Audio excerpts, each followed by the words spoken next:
So what's my history with tractors? Yeah.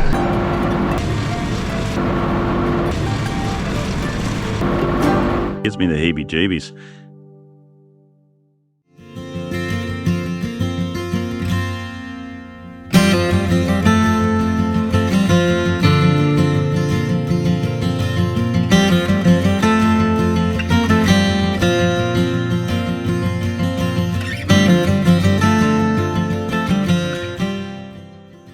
Now that the wedding's over, I've got to get in and start doing some maintenance. This particular paddock we call the campground because it's really flat, ideal for camping. Used to have some really nice grass in here as well, and it's about 3 or 4 degrees cooler than the rest of the place. I don't know why. But anyway, as you can see, it's up to here now. We got plenty of wild cotton growing through it. The bracken fern, which is really no good for the cattle at all. If they eat that, it could be quite dangerous. The blade grass is thickened up. There's some woody weeds in there. Urina burr seems to be all through it. Here's urina burr here. These little burrs here stick to the animals, and when we have a lot of deer like we do at the moment, it just spreads out of control. So I don't like throwing chemical on it, so I'm just going to try and slash it down and clean that up. And on the boundary of where the trees are, you see the lantana starting to come back again. So that's no good at all. But I'm going to need a special machine for that. I'll probably deal with that another day, but today I'm just going to get in here, go grab the tractor, and just slash this down and clean it up. We'll see how we go. Okay, it's been a while since I've gotten this tractor, so I hope the battery's good and I don't have to give it a boost. Let's see what happens.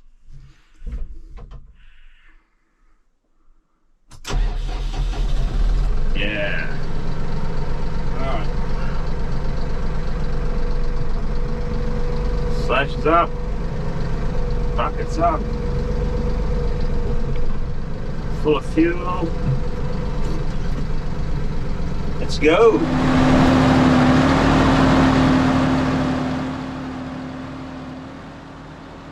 So what's my history with tractors? Well, I can tell you it doesn't go back that far. I don't have a long history with tractors. My first experience was when I was about 12 years old. I grew up, or I spent my teenage years on mum and dad's farm, which was 67 acres down at Lake Kwongba, about 2 hours south of here. Beautiful place it was. So soon after Dad bought the place, and again when I was about 12, I guess, he bought this TE20 Ferguson tractor. It was built around the 1950s, I suppose, and the little grey tractor, being a TE20, meant it was 20 horsepower. It ran on petrol. Brakes never worked on it. It certainly didn't work particularly well. And it had 3 forward gears, maybe 4, I can't remember. So it really lacked the high and low range, and the low range was most useful because I remember you just never used the top gear when you had no brakes. Funny thing is, Dad didn't buy any implements for that tractor. So we had no bucket on the front or blade, or no post hole digger, no slasher, nothing. He had a tow ball at the back, so we would sometimes tow the trailer around and pick up this, that and the other thing in it. But anyway, I still enjoyed it. I really liked that little tractor. Sometimes later, it might have been when I was about 15, he bought he upgraded to a Massey Ferguson 35. So I guess at some stage Massey and Ferguson must have joined their forces. So Massey Ferguson 35 means 35 horsepower. It was a red tractor, as all Fergies are, Masseys are now. It was a diesel, which meant it was easier to service. It had, again, I think it was 4 forward gears, I'm not sure, but 4 forward gears, but most importantly it had high and low. So if it had 4 forward, that gave us 8 gears altogether. And the brakes worked, which was a real bonus. Dad bought a 4-foot Howard slasher for the back, heavy duty, which enabled us to do a lot of clearing of the land and just tidying up in general, I should say. So I spent many an afternoon just slashing the paddocks. I really enjoyed that. It made me feel like a farmer, and I slashed them whether they needed it or not. I really liked that little red Fergie 35. I might even buy one day just to have around the farm here. When the time came, 2016, I had an opportunity to buy a tractor for this place. I didn't even look at other brands. I just went straight out and bought a red Massey Ferguson. This one I have now is a 80 horsepower. I got the 6-foot Howard slasher for it, and the bucket on the front and whatnot. And it's been a good little tractor. Been using it. Didn't put up a lot of hours on it, but certainly had plenty of use around the farm here. But its days are numbered. I had to go and buy a bigger tractor to put my long reach mower on, so I can clean up around the dams and things. So I'm going to sell this tractor, and I will sell the slasher for it as well.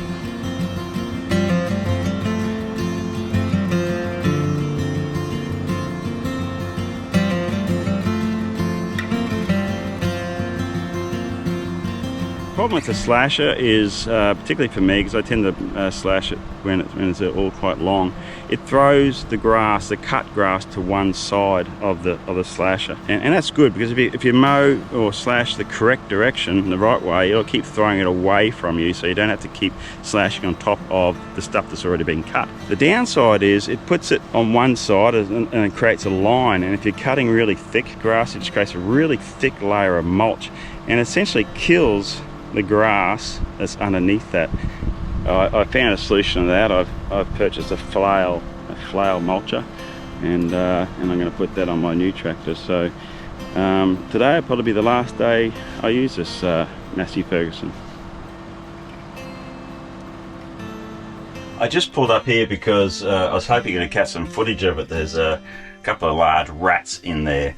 Obviously disturb their nest or their home, and we see that a lot when we're slashing it. There's so many field mice that they're like this, but these, well, I'm assuming they're rats. It might have been some other kind of marsupial, but there's so much life in here. Quails everywhere. Obviously the quails live in the grass, and whenever you slash through, you disturb unfortunately their nests and their homes, and they're always flying out. So a lot of activity. I haven't seen any snakes this time around, but still early days, but it is coming on to winter, so I suspect they're all out hibernating somewhere. So hopefully I'll get some footage of something soon.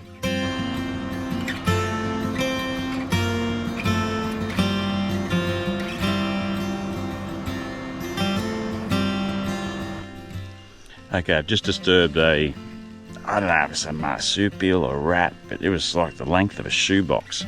So I'm just walking over here. Hopefully I can get some footage.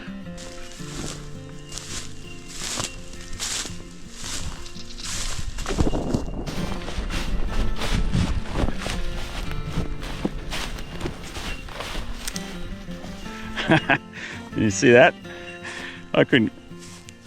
He's still there. I couldn't keep up with him. But couldn't tell, but he jumped. I guess rats and mice jump like that. If you think you know what it is, let me know in the notes. Well, I think the dark's going to beat me. I didn't quite get it all done. I had a late start this afternoon. You can see what I've done down there. I just want to show you. The camera doesn't do it much justice, but this is really steep here, and I got to be honest, in the tractor, the wheeled machine rather than the track machine, it gives me the heebie-jeebies. I really don't like doing it. So the steepest part here, I tend to go down, and the other section up here, which isn't quite as steep, I come back up, and I got to really crawl. And this is my favourite spot up here. This is where we're going to build one of the cabins. So the view here is just incredible. So I'm sort of standing on the position of a two-story cabin that we're going to build here, and it's going to be a one-bedder. So spectacular. Can't quite see it from where I'm standing here, but you come around the corner, all the way down there, you can see that the double-decker jetty. A beautiful autumn evening. I feel like a hot stew.